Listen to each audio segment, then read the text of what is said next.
Mae'r Gronfa Cyfleoedd Rhyngwladol yn cefnogi unigolion a sefydliadau a chaiffeiriadau gan ein cangen rhyngwladol sef Celfyddydau Rhyngwladol Cymru. Mae'r Gronfa yn cefnogi datblygu perthnasau, cyweithiau a rhwydweithiau rhwng artistiaid a sefydliadau yng Nghymru a phartneriaid rhyngwladol. Gallwch wneud cais am arian i brofi syniadau a ffyrdd newydd o weithio. Gallwch sefydlu cynllun cyfnewid i wneud cysylltiadau neu rannu dysg a phrofiad, neu gallwch gymryd rhan mewn rhwydweithiau rhyngwladol, ffurfiol neu anffurfiol. Manon Awst oedd artist preswyl Sculplobe Cymdeithas Celfyddydol yn Lobe Block, Berlin sy'n cyfuno gwaith creadigol gyda garddio dinesig.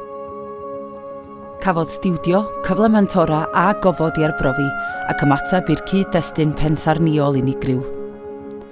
Roedd ei chyfnod preswyl yn cynnwys arddangosfa o weithiau newydd a sesiwn dynnu lluniau perfformiadol gyda'r ffotograffydd o Gymru, Carys Hughes, sy'n byw yn Berlin. Drwy greu a chydweithio, roedd hwn yn gyfle i Manon ddatblygu ei gwaith cerfluniol ac ehangu ei rhwydwaith broffesiynol yn rhyngwladol. Yn Fama di Cwyate yw cyfarwyddwr artistig The Successors of the Manding, cwmni sy'n hyrwyddo a rhannu diwylliant a threftadaeth gorllewin Affrica drwy gyfrwng cerddoriaeth a dawns. Teithiodd o Gymru i'w famwlad Guinea ar daith ymchwil a datblygu. Roedd yn ymchwilio i droddodiadau a straeon y balafon, offeryn taro pren sy'n ganolog i ddiwylliant y Manding.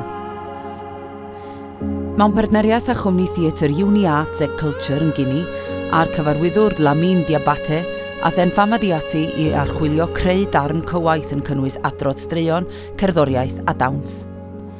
Mae'r ffilm amlieithog yn cynnig cipolwg o'r daith, y broses o greu'r balafon, cyfweliadau gyda hynafiad yn ogystal â chwarae'r balafon mewn lleoliadau gwahanol.